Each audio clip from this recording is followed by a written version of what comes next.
Hey, good morning. This is Dr. Bill Williams on the Influencers Podcast, streaming live from Atlanta, Georgia. And today we're set for another fantastic set of visitors, interviewees from across the world. Today we're going to start off with Gabriela Nguena Jones, and here she is. Come on in, Gabby. Hi. Hi, Dr. Williams. Thank you so much for having me on.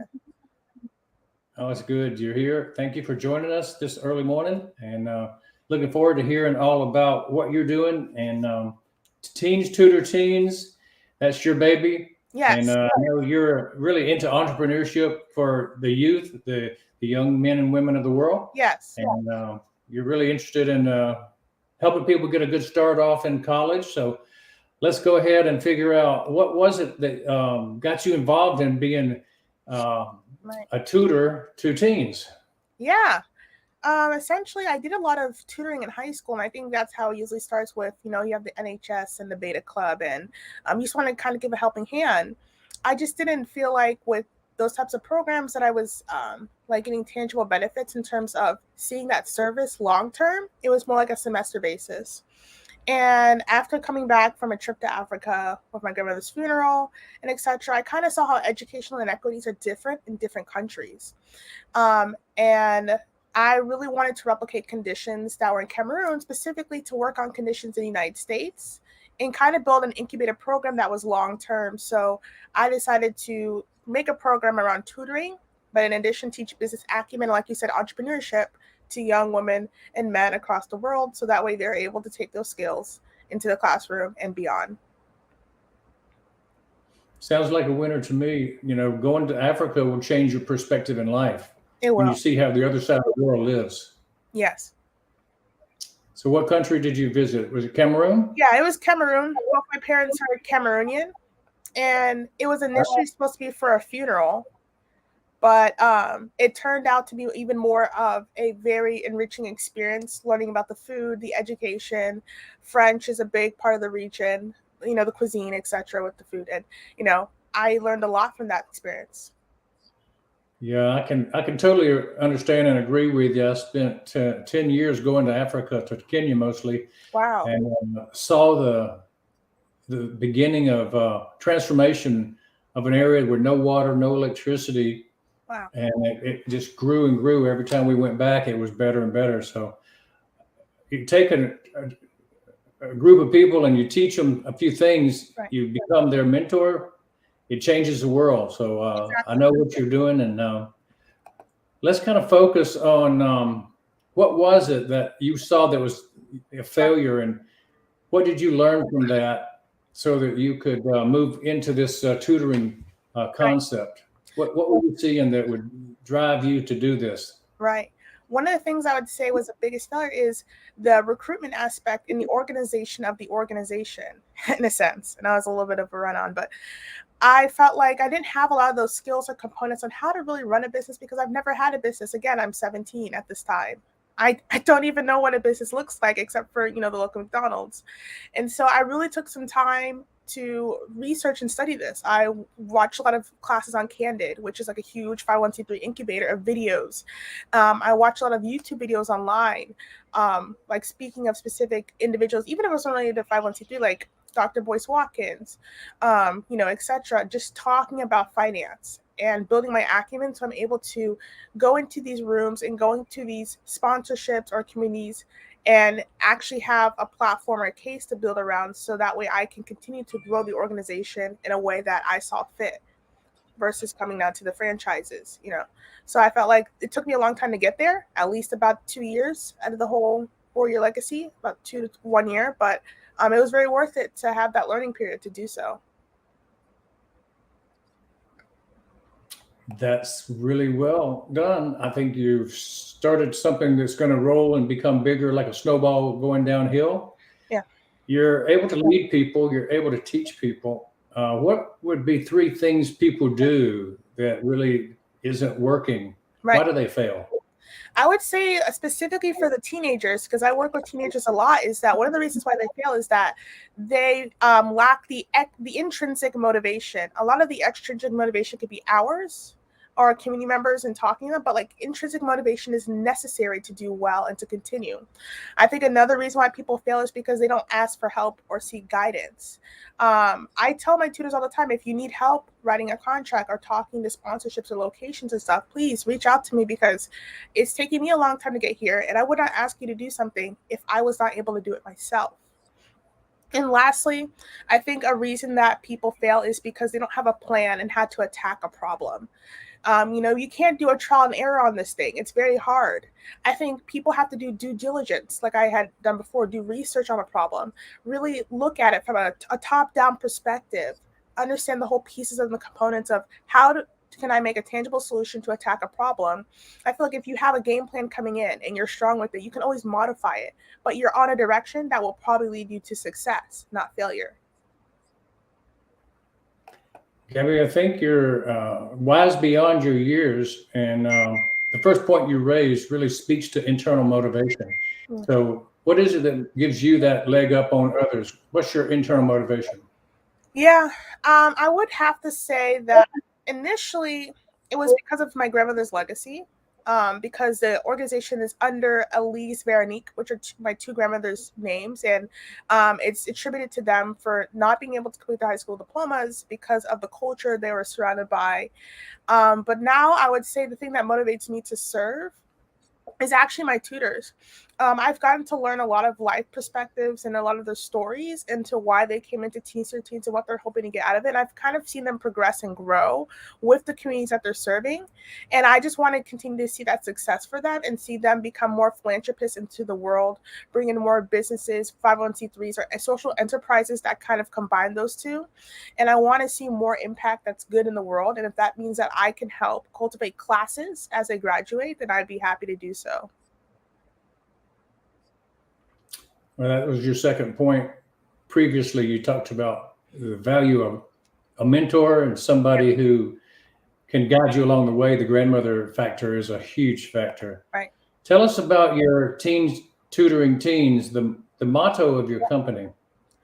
Yeah, the motto is specifically it's a company started by teens for teens. And I think that's very unique because a lot of the companies, and you're going to see with Kaplan and Princeton or Unix, such as that, these are a lot of large companies, even Khan Academy, extended from adults who want to help teens. And I think that we are forgetting a special case in this equation, that there is a youth who has a lot of capability to see it in the community, and we can match that with a colleague who's already doing so. And I feel like that peer-to-peer mentorship is going to be more tangible and more realistic, and it's going to provide better benefits in the long run. So I feel like if teenagers understand that there's a teen on the other side who wants to help them, I think that's what makes our company kind of click for a lot of the kids in the community, is that motto. I like it. Now, give us 3 success secrets from Teens Tutor Teens that others can model from. Yeah, I would say that one of the success secrets is that you need to be able to communicate and connect with people. I tell my kids when as soon as they turn 15, 16, you're going to start a LinkedIn very soon, And a lot of kids are confused, like, why do I have to start a LinkedIn? But I'm saying that you need to do that in order to kind of connect and network. You need to be able to put yourself out there because you don't know what opportunities can arise. The second thing I would say is that you definitely need to be doing well in the classroom. I think education is so useful in this world, in this realm. And I don't even mean academia education. I mean, it can even be vocational or whatever skill you want to learn. Because if you're a master at your craft, you have value. You have value in a society, and people will want to take you up on your value and use you in terms of helping them do projects that they want to do. And you can also use other people to kind of help leeway to your projects. So that gives you something as a commodity to trade off of. And the last secret I would tell people is that don't forget the community that raised you, the community that helped you get here. Whenever I credit stuff for TeensTutorTeens, I never forget to talk about my family who helped me initiate and start it. I never forget to talk about the tutors who helped me establish organizations or to reach out to contracts, because I'm not the only person doing it. And you have to be able to look into the past and recognize the people who helped you, because that's just going to show gratitude and for them to want to continue helping you towards your success. Yeah, it sounds like that's a self-propelling model. If you can put those 3 together, you'll be successful, and you'll take people with you, right? And people will be actually attracted to you. That's true. Talk about why somebody would actually, buy from you or associate with you or join in your group. Right. I think that one of the strong pivot points we have for the company is that while I am the CEO, the perspective and the flowing effervescence of what Teens Tutor Teen really is brought by the C-suite executive, which is a group of all teenagers. I believe that people are able to understand where I'm coming from because I was once a teen. And when teenagers want to incorporate or come into the organization, they understand the climate that I've been able to produce. There are a lot of teens here who are working hard endless every day. I mean, we have a lot of strict requirements for our tutors. They're doing meetings 2 hours every single month on top of national meetings. They have requirements in terms of sponsorships and outreach. And I'm able to instill that discipline. And I feel like if you value those characteristics, if you value those qualities, the discipline, the diligence, hard work ethics, and also you want someone to be there in your corner beyond teacher teens in your life. I think that's one tangible thing that people will want to buy into because they see that as a benefit for them, not necessarily for college, not necessarily for now, but for the future. Now, is there an ideal client, like you've identified your avatar of who you like to work with? Yes. And I tell people all the time, my C-suite executive and everyone in the org, I say we have type A personalities, we have type Bs. To be honest, whether people say type A should be leaders or not, I don't even agree with that. I think that the person who's going to be the best client for this is someone who wants to not only succeed, but actually sees himself as a philanthropist, very young. They really truly care about the community. And, and also they have actually the grades to back it up, of course, because you don't want to be a tutor and not be able to compel to that standard, right? And so I feel like the ideal client is going to be someone who is willing to prove that commitment also every day in terms of clubs they've done and longevity of commitment. They're not someone who starts, stop, but they start and they will only stop when they finish. And it's those types of people I really seek for the organization just in general when we do our interview processes and etc. That'd be a good client list to have. I think there's a lot of people who would like to be in that kind of a situation. Yeah. How do you find the ideal client? The ideal client is it's usually they really come to us. I think we've done actually a great job in terms of optimizing SEO and Google Analytics in terms of advertising that we actually get quite a couple of signups on a weekly basis. But I think that another way we find our ideal clients is actually through schools and shelters and youth groups. It could be anywhere. I tell my tutors actually all the time that, the organizations you're reaching out to offer help, there may be someone there who can actually be a part of the mission and help us. An underserved community doesn't have everyone who's underserved. There's people there who I'm sure are spotlights in their own right. And so I feel like looking for the ideal client is going to come from looking at different organizations, youth groups, online. And it's just, I feel like it could be anyone at this point, but.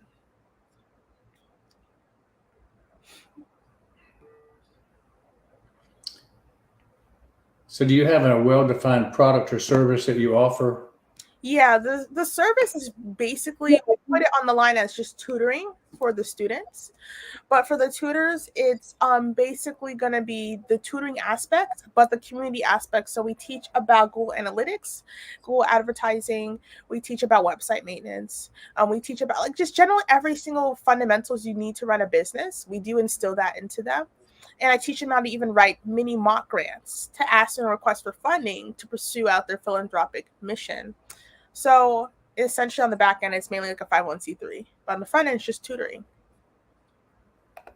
Have you found that there's competition in the space that you occupy right now? Yeah, even in the nonprofit sector, everyone still wants to fight. I don't know why. We're all doing social good, right? We've had some competitors in a sense in our area who try to offer similar services. But I see that things that are kind of different and that we've reviewed is that, number one, they don't last long. Again, I talk about this with the start-stop thing and the longevity thing is that a lot of the people who start these companies or organizations, they stop actually as soon as they get into college. Now, for my case, a little different. I actually am still continuing, and I plan on continuing this until I'm in my tombstone, And I feel like the thing is that we have the ability to last long because we are an organization that will continue to be long because of our efforts and just the kind of climate we produce in.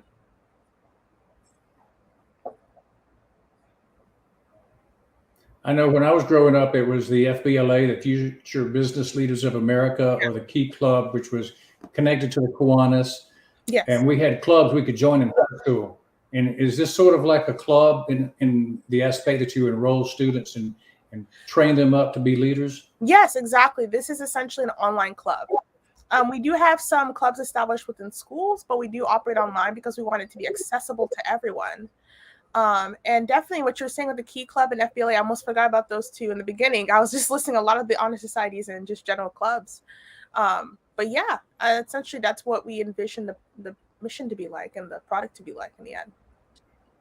It sounds to me like you're just the latest new generation answer to the same issues that teens need. Is they need leadership and they need peer leadership. Right. And you seem to be offering something that's going to be very popular. Let's talk about what 3 online platforms that your company relies on to get the message out. Yeah. One of the platforms that we rely on is actually Track It Forward.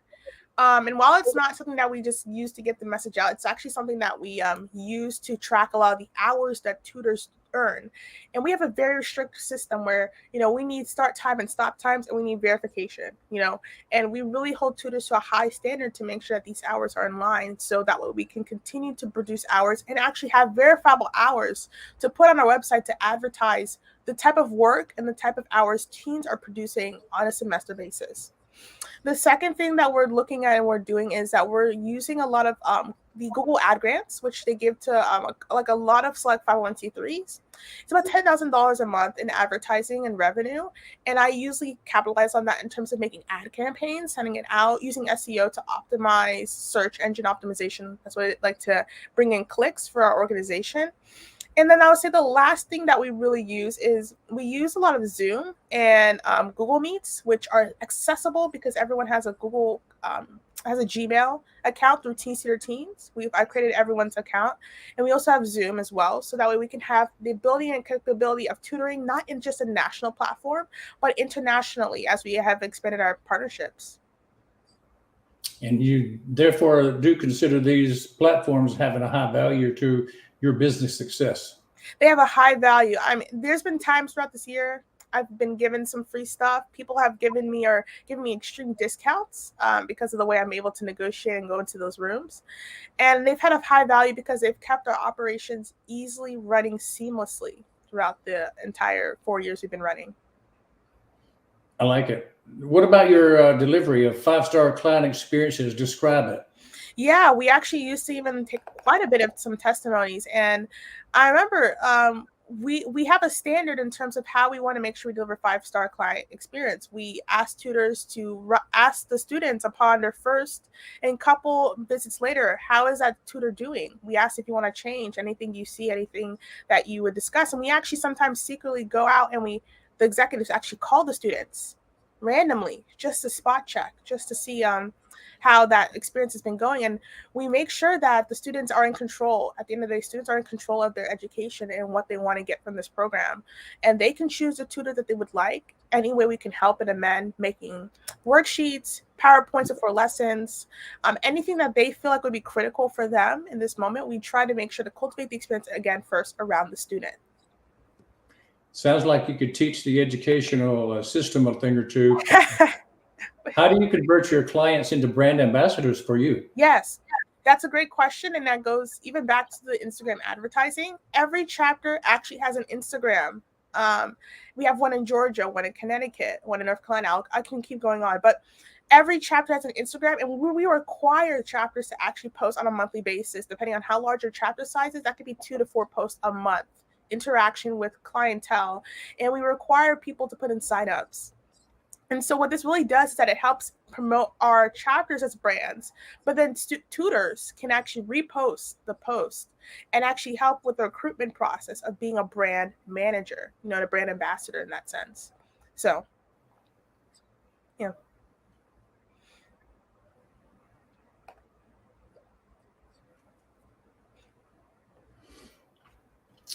I think that's probably the wise move, and you're spreading it out, and you're getting connections all over the country, and you're going to have a global growth. Now, what if you have a challenge? Things aren't going like you want. How do you overcome those challenges? Yeah, I take a deep breath in and I say, you know what? I'm a human. No matter how many times Google asks me that question, are you a robot? No, I'm a human. And I realize that I make a lot of errors. I make a lot of mistakes. And I take my time and I think about why am I not being able to get up this hill? Why am I not able to overcome this challenge? And I really seek out to my resources. Again, this goes back to recognizing the people who brought you up. I go back and I tap in those resources. I'm calling my mom. I'm calling my dad. You know, I'm telling them about this challenge and I need their expertise. I need their wisdom. I'm relying on people to help me get through these hard, difficult obstacles. And usually, no matter what, even if I do or don't overcome it, I know that I've learned something from it and I'm going to use that against the next challenge. So if you have a revenue generating idea, Right. How do you convince your friends, partners, parents, whoever is your confidant? How do you convince them to go ahead with this idea? Yeah, this is a great question because this is actually how my organization even started. I told my dad after Cameroon, I said, Dad, I want to start a nonprofit. He's like, he just started laughing a little bit, he's like, okay, that's a little funny, but we'll talk about it, in a couple of years. It actually only took 1 year. It took a lot of dedication on my part to show him that I wanted to do this. I was putting in the work. I was showing him what forms we needed to get. I was telling him this is the research I've done. It was the 990N. It's the 123EZ. It's this. It's what I'm saying? And he kind of started to understand, wow, she's serious about this. And I think if you can get someone serious about you being serious, they're going to be able to actualize the dream that you've already had. It sounds like he listened well and Yep. You took his advice and it turned out well. Yeah, definitely. It's good when the parents and the kids can come together and be successful rather than butting heads and fighting each other. You agree. So much stronger. What about paid digital advertising? You talked about it earlier that you use some of these Yes. paid ads. How does that help you grow? Yeah, I've seen it a lot. I guess in terms of time, I even just checked Google ads grants a couple days ago that over the lifetime in our website, we've gotten at least over 50,000 clicks. And on Facebook, which is operated through Instagram, I've blasted some ads and I've seen some engagement with people who aren't even in our feedverse.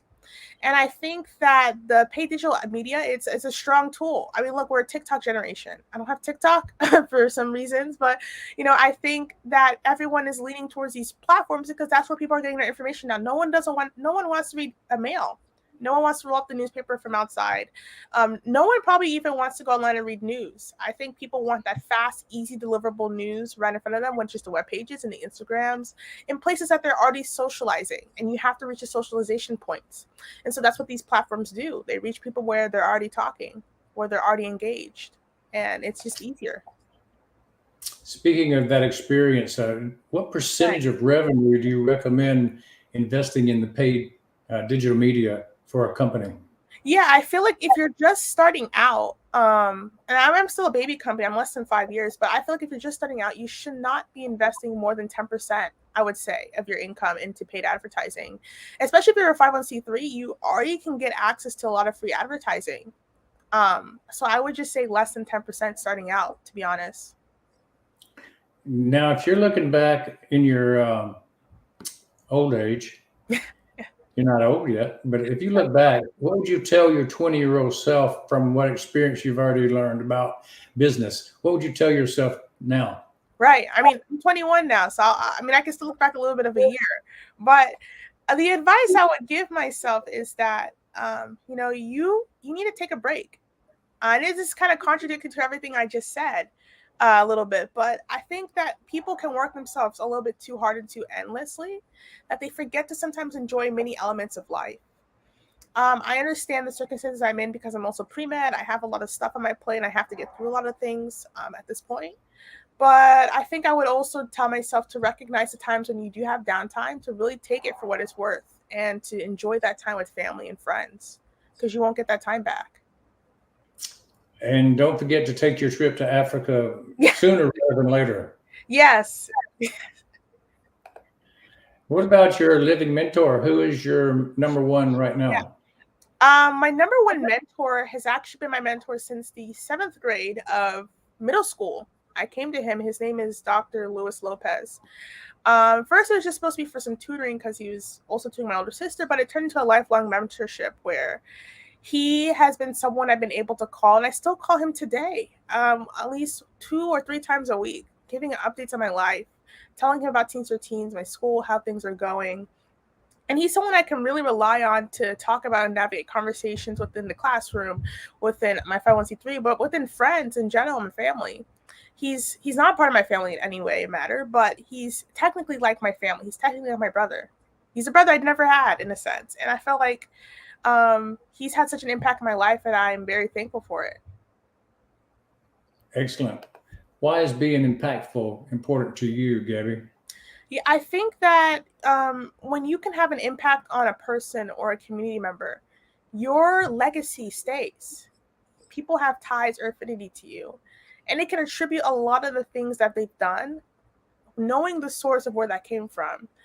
And I think it's just knowing that you had a tangible or intangible impact or influence on something that you were able to help cultivate. I feel like that is already, in a sense, writing your own autobiography. You've had an effect on someone's life, and I feel like that's a social good in itself. Well, you're definitely going to be an influencer. I can see that. When it's all said and done, what do you want to be remembered for? I want to be remembered for to someone who is willing to take time out of their day just to listen. I think people forget about that simple thing is just to listen. I mean, the little things matter. This not even this organization, but just the world is so fast paced and things are moving so quickly. I think with a lot of the things we've discussed in the pandemic and mental health, I think people just forget some time to just take some time and listen to people and hear them out. And I'm someone who's willing to, my teens text me, my friends text me, and they want to just talk. I'm a listening ear. I'm willing to listen and talk about problems and try to solve it with them. And I want to be taken for someone who's willing to slow down and meet their pace at a time of need. That's excellent. Thank you. And tell us how we can support you. Give us some links and ways to connect.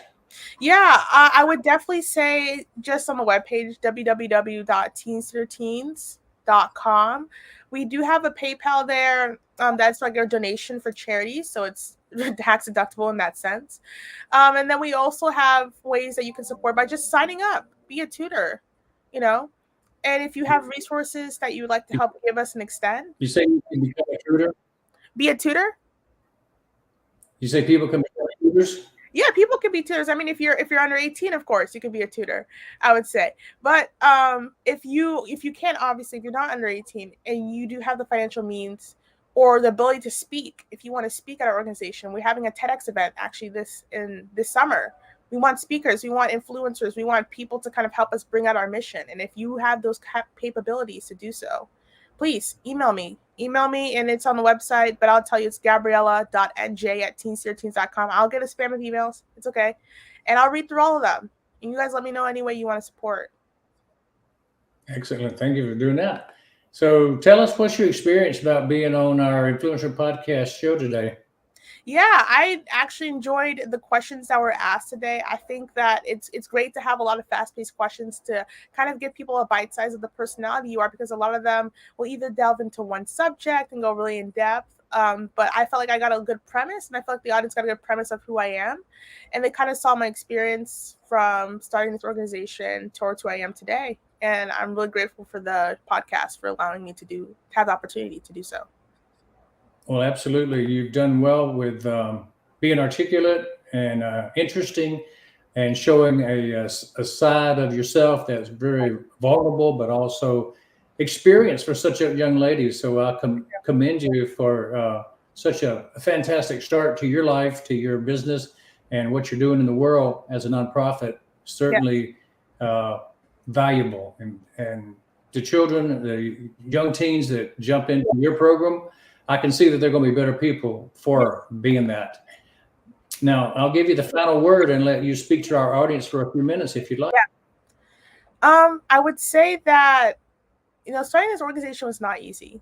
I think that there's a lot of ups and downs in terms of how did I get here and how did I get the success? How did people get on Forbes and stuff and all this accolades. I would just say that number one, the accolades weren't the tangible things or the things that actually mattered. I think I've learned so much from this organization in terms of how to run a business, how to be a leader, and how to educate and mentor kids who I hope can do the same thing in the future.